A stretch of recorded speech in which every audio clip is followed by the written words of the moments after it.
Okay, we're going to be talking about innate and adaptive immunity. Immunity is defined as our body's ability to resist invasion by foreign substances. Resistance is our body's ability to maintain that immunity, and the immune response is what we do when we get exposed to or invaded by some foreign substance. Within immunity, we have the two types, innate and adaptive.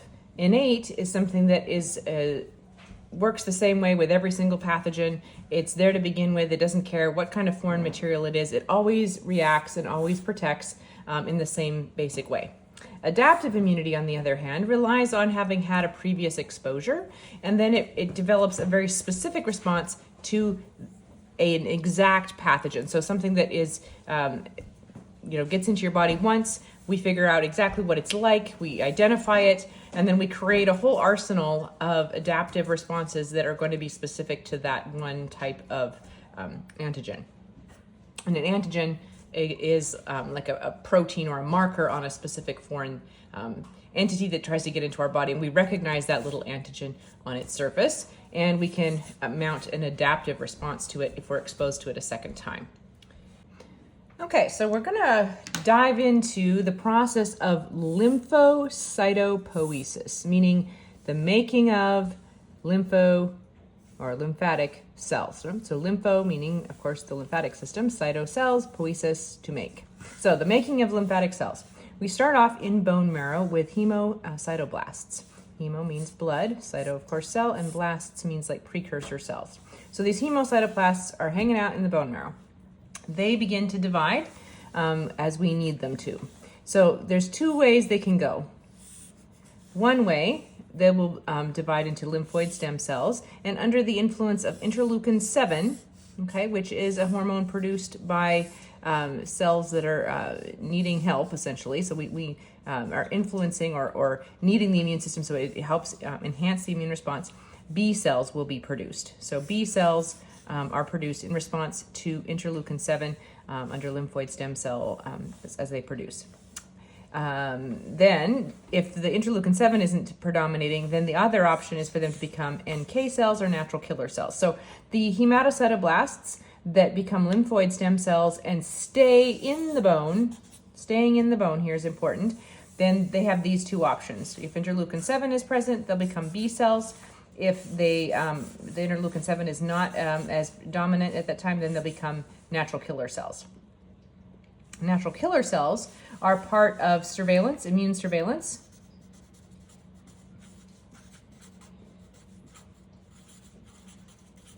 Surveillance, and I probably spelled that wrong. Yes, there's just double A and that's an A. Okay, so immune surveillance. So they're looking around the body constantly, checking for any kind of cells that might be cancerous or abnormal, and they will just immediately basically take them out. They have the equivalent of little machine guns or like snipers. These natural killer cells are really good at taking out cells that they find to be abnormal. So that's the natural killer cells. The B cells, on the other hand, are part of antibody-mediated immunity.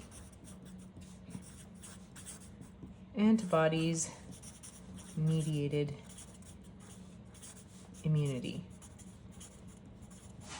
Immunity. Okay, what am I doing? Immunity, there we go. So antibody-mediated immunity or humoral mediated immunity means that these are antibodies are produced by the B cells. So the B cells don't actually leave the bones too much and actually do a lot of, well, I take that back. They can leave the bones, but then they go someplace else and they find a nice neighborhood and they move in, maybe in a lymph node or something, and they stay there. And they make a colony. And that colony, once it's activated, will start producing these antibodies that are specific to a specific antigen.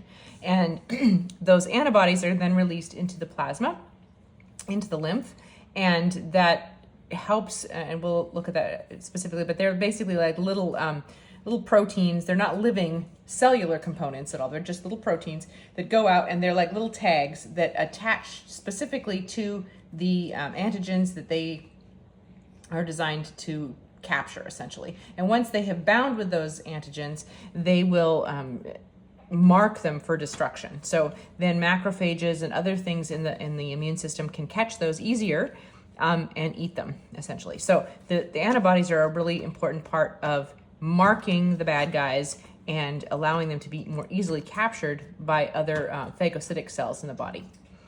The other option, going back to the hematocytoblast here, the other option for it is to become a lymphoid stem cell that migrates to the thymus. If it gets to the thymus here, and remember we talked about the cortical part of the thymus has a blood thymic barrier, and so these T cells that are developed there are not exposed to the blood. They have thymic hormones that help them to develop and mature. Okay, once they've matured, then they're released into the bloodstream. And they will then travel through the body and find their target tissues. They are part of what we call cellular mediated immunity. Cell mediated immunity. And this is where a cell, such as the T cell, becomes activated and then specifically engages a foreign cell or one of our own cells that may be abnormal in direct combat, essentially. So, natural killer cells are immune surveillance cells. B cells are antibody-mediated cells that they produce kind of like little drones that go out and catch the bad guys. And the T cells are the boots on the ground shock troops, right? They actually go out there, find the bad guys. They're more like assassins, actually might be a better term for them. They have a very specific role, and they will go out and get the bad guy that they are specifically told to get. And one of the things that's cool about these B cells and T cells is that they don't lose their ability to continue to divide. So once they have been sensitized or activated because they've met up with the antigen that they were developed specifically to fight, they become sensitized and then they begin to divide rapidly. So that means that if some say this one is specific to a type of virus, say it's COVID, right?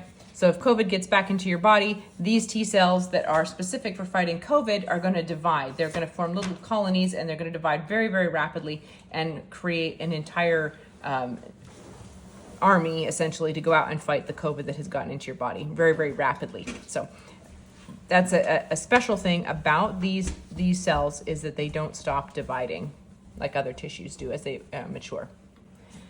Innate defenses, unlike the specific defenses that we just talked about, innate defenses are non-specific. They can't tell one virus from another, one bacteria from another, whatever. They just know it's self or non-self, and or normal, abnormal, basically. And some of those things are that we utilize for the innate defense is physical barriers, like our skin, right? Or mucous membranes, that kind of thing. Phagocytes. Phagocytes will basically attack and destroy, engulf anything that is not supposed to be there. And we have immune surveillance, which was those natural killer cells are part of that as well. And we have interferons. We'll talk more about them, but they are cell-to-cell communication chemicals, basically, that help to sensitize or activate the immune system. And then we have complement, which is this, it's like a secret weapon, basically, of a collection of different proteins that are available in the plasma. And when they are triggered, like say this is a little bacteria here, when complement gets triggered, we have multiple different components, but when they all get together and they're all signaled, in other words, there's a couple checks and balances to make sure they work, but eventually the complement proteins will actually bind to this, and they'll create a hole, they'll puncture a hole in the bacteria, and once the membrane has been, or the cell membrane of the bacteria has been breached, then it will basically fill up with fluids that are around it, or it'll implode, essentially. So it kills the cells in that way. So complement is a really cool secret weapon. Then we have inflammation, which is a non-specific way of dealing with invasion.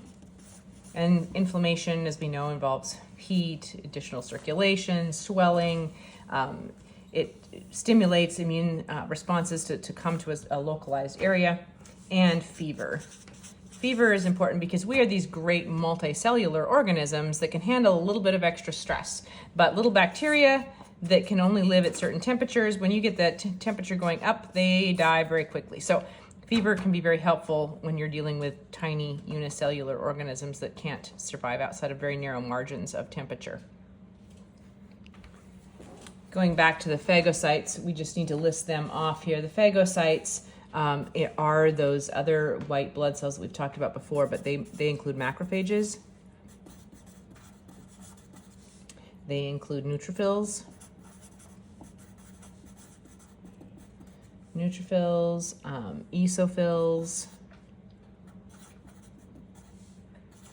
eosinophils, I should say, and monocytes. Okay, so we have multiple different specific types of macrophages that are adapted to slightly different entities. So neutrophils and macrophages are and monocytes are pretty much will attack anything, and eosinophils as well, but they also are really good for getting rid of parasites. So that's the phagocytic cells. And like we said, immune surveillance involves those natural killer cells. And when they find something like a cancer cell or something that's not normal, they will destroy its membrane and lyse it. Lysed cells will basically just explode and die. Interferons, like we said earlier, are released with activated lymphocytes and macrophages and other cells in the immune system or get turned on. They release these interferons and they attract additional troops to the area and help to get rid of viral infected cells. So that's an important piece in the innate immune system. We talked about complement already, inflammation and fever as well. So there you have it. So a macrophage, let's just say this is our macrophage here.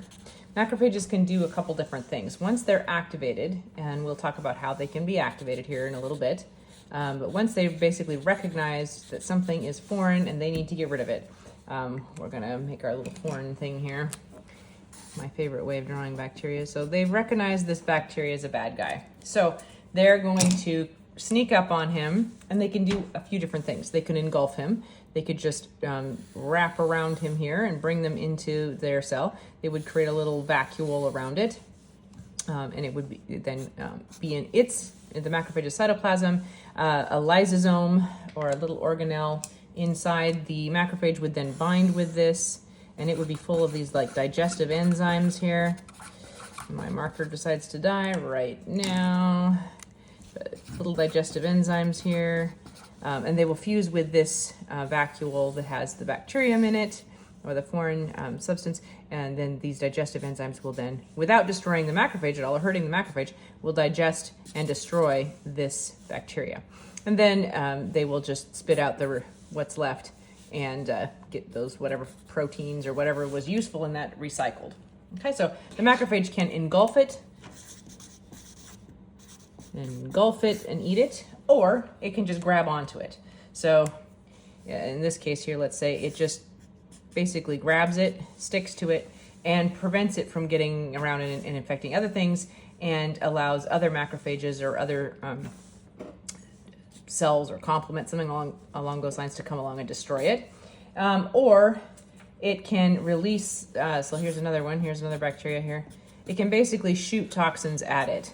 So it can release some toxins here into the cytoplasm around, or sorry, not the cytoplasm, but the interstitial fluid around the bacteria, and create an environment that is unsuitable for the bacteria and kill it in that way. Okay, so the macrophage has, kind of a bunch of different tools, if you will, at its disposal. Now we have a couple different types of macrophages. We have fixed macrophages that can't really wander around. They're not nomadic, like we were mentioning earlier. They find a nice neighborhood and they stick it out right there. And some examples there would be histocytes, and those that live in the dermis of the skin. Okay, and then you have some that live in the bone marrow okay? And you also have microglia, which live in the brain, in the neurotissue, and stellate macrophages, which live in the liver. Okay, so in the liver sinusoid. So these ends are all examples of fixed macrophages that don't leave the tissues. They stay put, and they are like guard cells or sentries on duty in the specific locations where they are at. Then you have free macrophages, and free macrophages can wander around the body. They are nomadic, they have a good time. An example would be alveolar macrophages. Alveolar macrophages are also referred to as dust cells. They live in the alveoli of the lungs, and they go around and clean up like little vacuum cleaners in the alveoli of the lungs. So it's really cool that we have, you know, various different ways that the macrophages, which again are part of our innate immune system, can function, both running around the body chasing things down, or waiting for the stuff to come to them and they can kill it. It's almost like we have a, you know, like a reef inside us with all kinds of predators and prey sort of thing going on all the time. Free macrophages and micromacrophages, also some of the smaller microphages, I should call them. Macrophages are smaller, like neutrophils and some of the smaller white blood cells that also act as macrophages. They can move in and out of blood vessels. So if you have a blood vessel here, and here's a little macrophage coming along. Let's give it a little better shape here. It's moving along, and it sees that there is a little bacteria out here in the tissues, and it's like, uh-oh, this is my exit. I get off here, and it will be able to wiggle through the endothelial lining of the blood vessel and go out and engulf or attack that bacteria. So they're very good at getting to where they need to be and responding to emergencies. The way they get around is called chemotaxis. Let's use a marker for that here. Chemotaxis.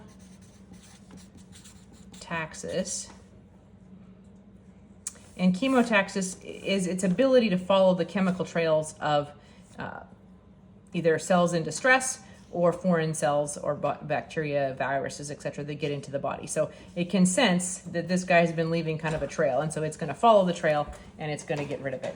Chemotaxis is its ability to sense that and follow it. They can, like I said earlier, they can create adhesions by sticking to the foreign tissues and then surrounding them and destroying them. Okay. So then natural killer cells. Let's create a little bad guy here.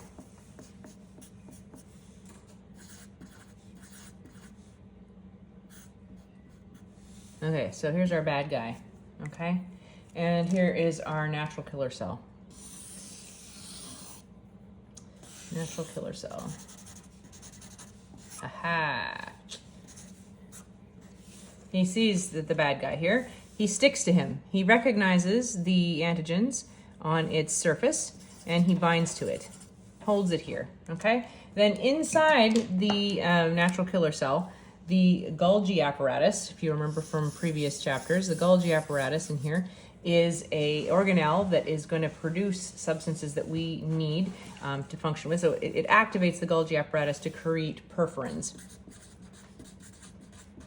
Perforins, okay? These are proteins that are like, again, kind of like a secret weapon that is going to destroy the membrane of the bacteria. So it realigns itself so that the Golgi apparatus is going to be close to this and be able to secrete those perforins. The perforins are then released. So the Golgi apparatus makes the perforins. They come to the surface here, and then it fuses with the surface, and the little perforins get out. So it makes some perforins over here and a little vesicle here, and they go to the surface, they bind to it, and then the perforins are released. Okay, so perforins come out here. Perforins are really, really good at binding to the bacteria here. So they make these little holes, basically. They use the proteins that they make, and they get together and they punch holes in this bacteria dies. Okay, so it lyses. Let's use a nice word here. Lysis happens. Okay, so that's how the natural killer, let's give him a name here, NK cells work. Okay, again, it's part of immune surveillance. I forgot to mention, this could also be a cancer cell or any other kind of abnormal cell. It doesn't have to be my sort of stereotypical bacteria here. Some other abnormal cells, like a tumor cell here. This could be a tumor cell. Tumor cell. Not a good guy, right? The tumor cell, they usually display these abnormal antigens because they are not a normal cell. And the natural killer cell usually can identify them. But sometimes these guys get away with, they are careful enough with what antigens they put on their surface, and they are allowed immunological escape.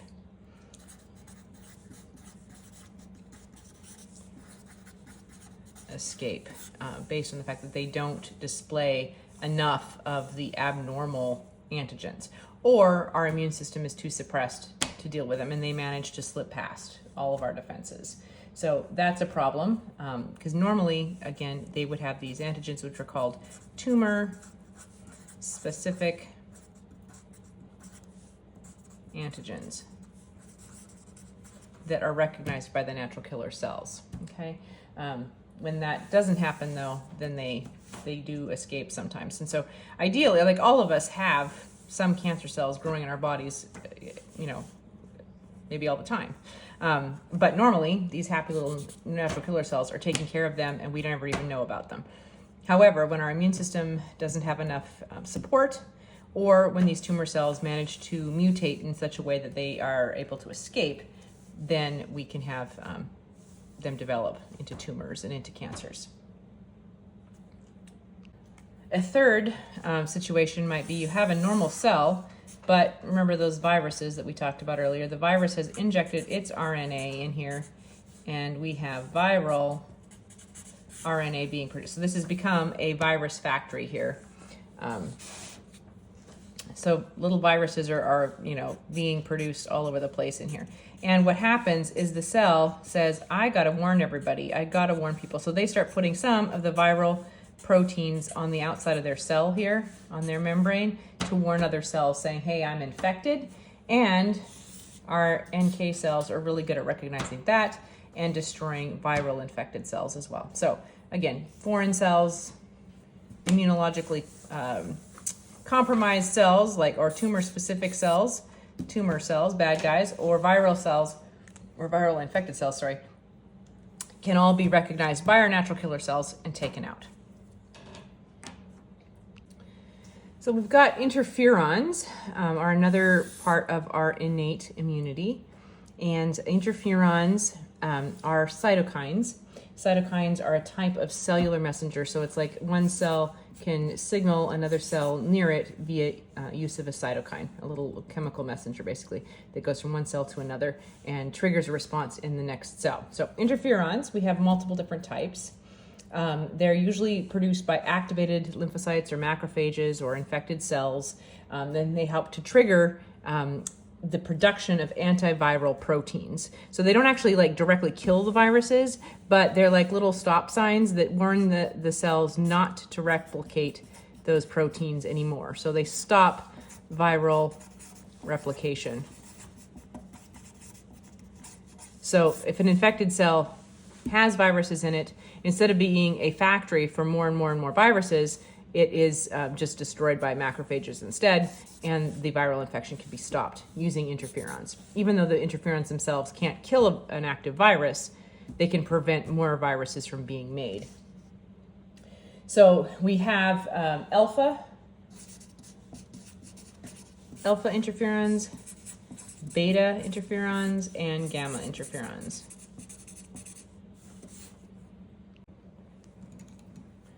So now we've got those alpha, beta, gamma interferons, right? The viral infected cells are the ones that secrete the alpha interferons.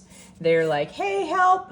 And they activate natural killer cells, which come along and take them out. So they're very altruistic. The cell dies or is killed by natural killer cells because it alerts the natural killer cells that it is infected with these alpha interferons. And that's this symbol here. The beta interferons are formed by fibroblasts, and fibroblasts are cells that help to produce connective tissues in the body.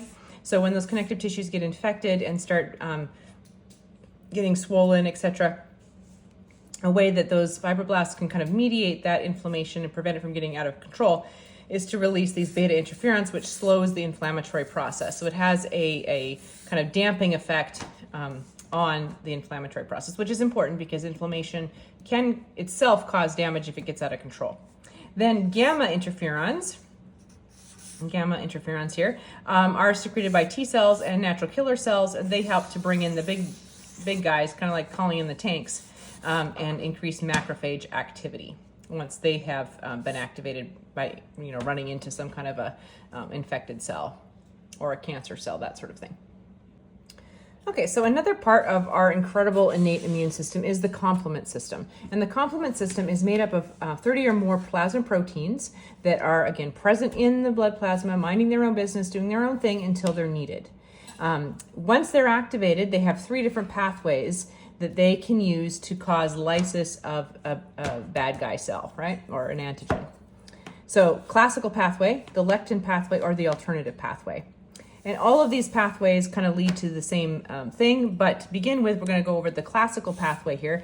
And so what happens here is you have this bad bacterium or other antigen, and antibodies notice it and bind to it. Once you've got 2 antibodies bound, that triggers C1, and C1, or complement 1, binds to that. C1, once bound, activates C2 and C4. They get busy and they split C3. C3b and C3a then are present in the plasma. C3a diffuses away and triggers the inflammation response. And there, C3b binds itself to the antigen or the bad guy, and this is going to make him quite unhappy in a moment. Okay, so that's the classical pathway, and we're going to end here at C3b there. We're going to go on to the other pathways, and we'll come back to what happens when C3b binds. Okay, so next we have the lectin pathway. Okay, so the lectin pathway, in this case, we have a special molecule called a mannitose binding leptin, okay? Mannitose refers to a specific type of sugar. So these sugars are present on the surface of this little bacteria or other antigen. So when it recognizes those sugars, the lectin is going to bind direct, or the MBL is going to bind directly to the antigen. The MBL binds. Once the MBL binds, it is activated, and when it is activated, it also splits C3 into C3A and C3b, and this is, again, activated. So C3A diffuses away, and C3b comes down here, C3b, and it binds to the antigen and optimizes it for phagocytosis. Okay, so that is the lectin pathway. So instead of having antibodies bind first, in this case we have the mannitose binding leptin that first recognizes the invader. The alternative pathway, or the last way that we know of that complement can be activated, is here. You got your little bad guy again here. And when properdin, factor B, factor D, when they're exposed to these foreign materials, they get activated. Once they get activated, they act on, guess what? C3, right? They split it, and now we have C3A diffusing away and causing the inflammatory response. Inflame. Okay, and then C3b is going to park itself right here on the bacteria attached to it and optimize it for phagocytosis. Or here's the exciting part that complement gets really crazy with. So here we have our cell here. All 3 of those pathways, as you may have noticed, end with the protein C3b sticking to the surface of the foreign cell. In this case, I'm drawing a little bacteria, right? So once C3b has bound here, there are 3 things that could happen. We could form a MAC, okay? And the MAC is a membrane attack complex. I just had a senior moment there. A membrane attack complex. The membrane attack complex recruits other proteins. They get together. I've kind of illustrated this before. They get together. Let's not draw that in blue. Let's draw it in orange here. They get together and they form a structure on the surface of the identified bacterium here that actually punches a hole in it. Okay, and once the membrane has lysed, the proteins and things inside it are going to be either released, or it's going to bring on a lot of fluids, and the cell is going to explode here, right? It's going to die. Okay, so a MAC, or membrane attack complex, can kill the cell. That's one thing that can happen. The other thing that I've mentioned several times now is that the C3b is going to be like putting its little hand up here and calling a macrophage. So a macrophage may come and engulf and destroy the cell, and and we call that opsonization. Sure, I spell that right here. Opsonization. Okay. In other words, it makes it easier for the macrophage to identify and then engulf this bacteria. And I'd love to, go online. Actually, YouTube has all kinds of fun videos of this where you have a macrophage chasing a bacteria. So having it opsonized makes it a little easier to catch, because these little buggers can be hard sometimes in a fluid medium to actually catch up with. The macrophage has to work for it sometimes. So the C3b complex complement here, being bound to it, slows it down, makes it easier for this macrophage. Opsonization. The last thing that it does is release histamine, and histamines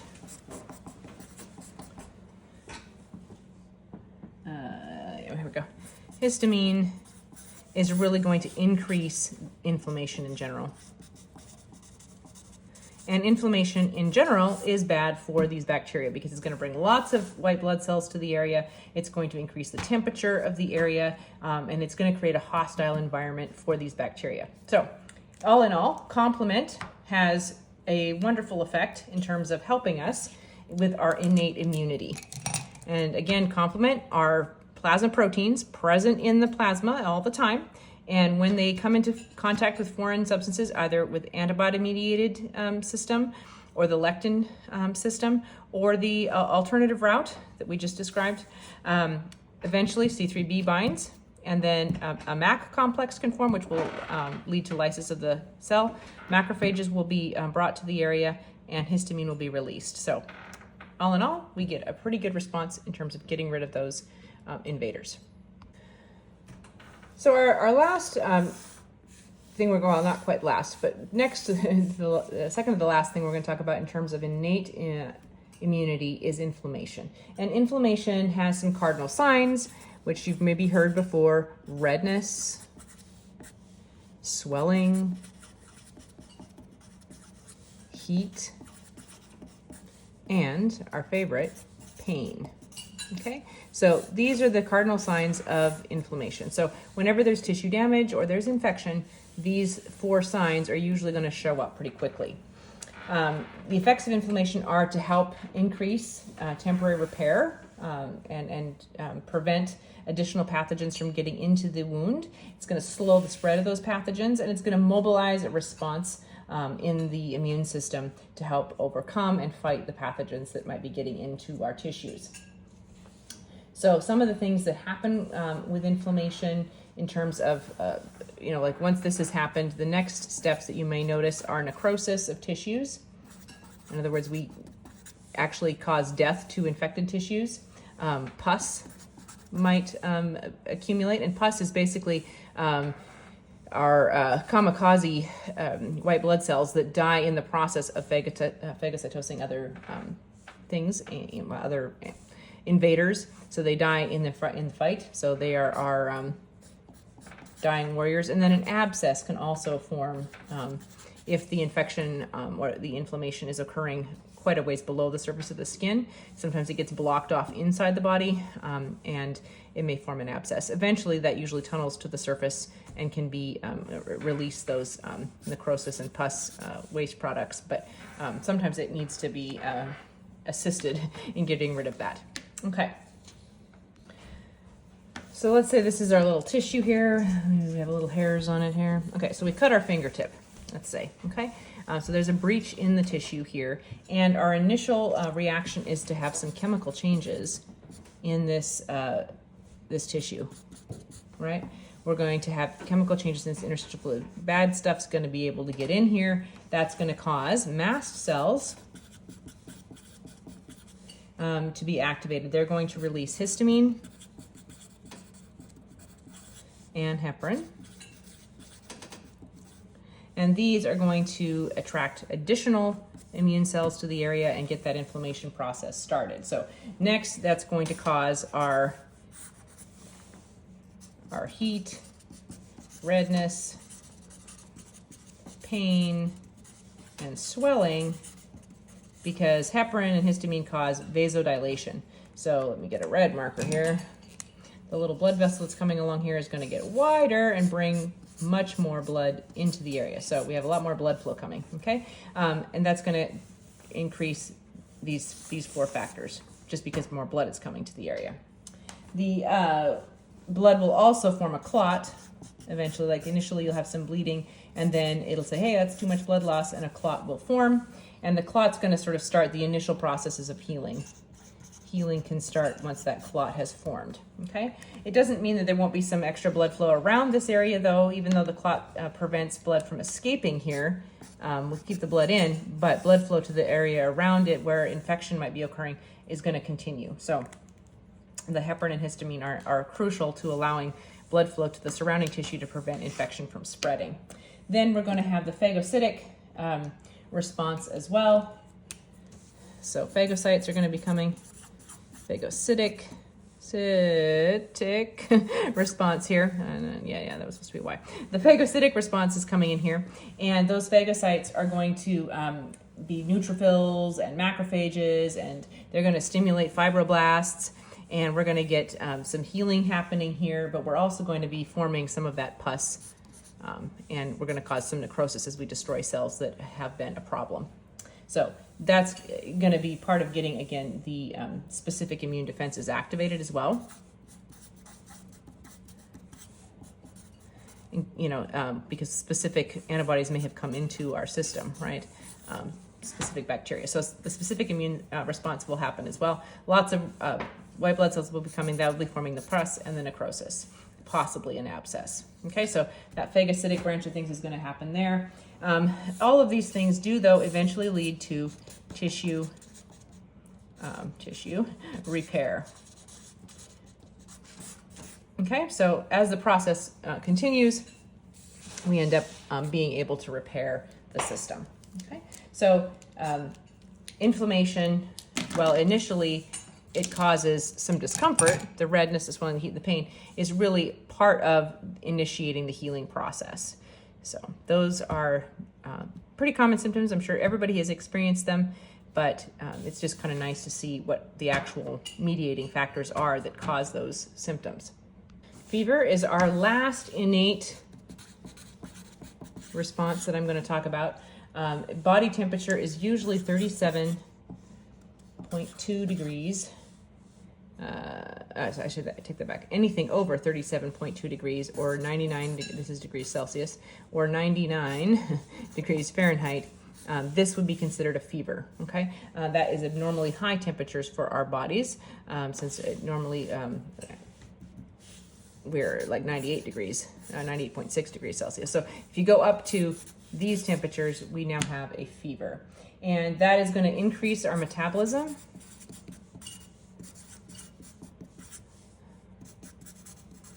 Which is a good thing because we want our immune system to be on full alert. We want it to be able to work harder. This is why you feel achy and tired when you have a fever, because your metabolic function is in overdrive. All your cells are working really super hard, okay?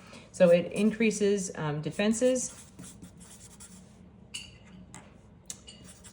It increases those defenses, and it also, like I mentioned earlier, it inhibits bacteria and some viruses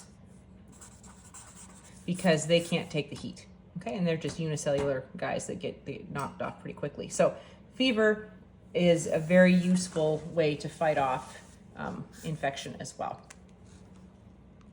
So you say, how do we actually start a fever? You can't just think, oh my goodness, let me raise my body temperature, right? So the way we do that is through pyrogens. Pyrogens, right? They're little pyromaniacs, right? They like heat. So pyrogens are produced by certain things, or stimulated. The production of them is stimulated by certain things like bacteria, molds, viruses.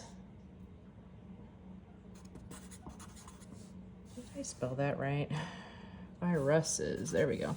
Viruses, having one of those days, and yeasts. Okay, so these guys can stimulate the production of pyrogens. Pyrogens act on the hypothalamus.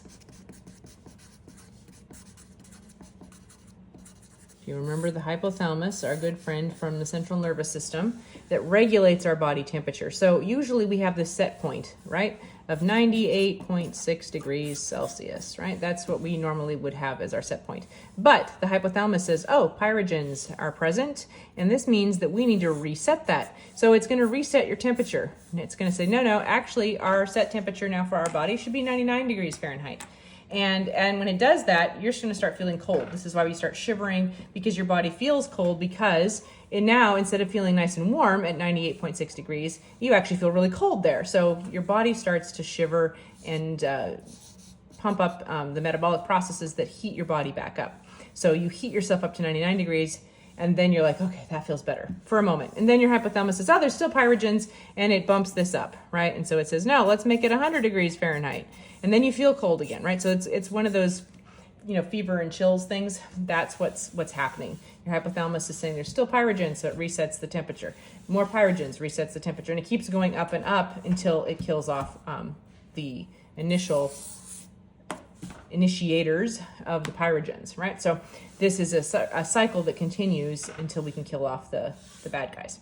So hopefully we do that right away, right? And we don't end up getting too high a fever. But at times, obviously we get to the point where our fever or our set point is actually damaging to our cells, and our neurons start to get damaged. So we don't want to have that happen very often. We want to help our body kill off these bad guys before it gets too hot for us too.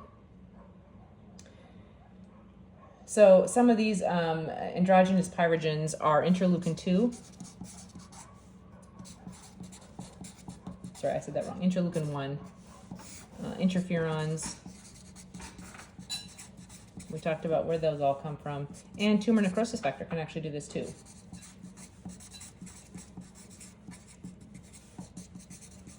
Which is why people who have cancer have night sweats and issues like that, because the tumor necrosis factor is stimulating fevers. So interleukin-1,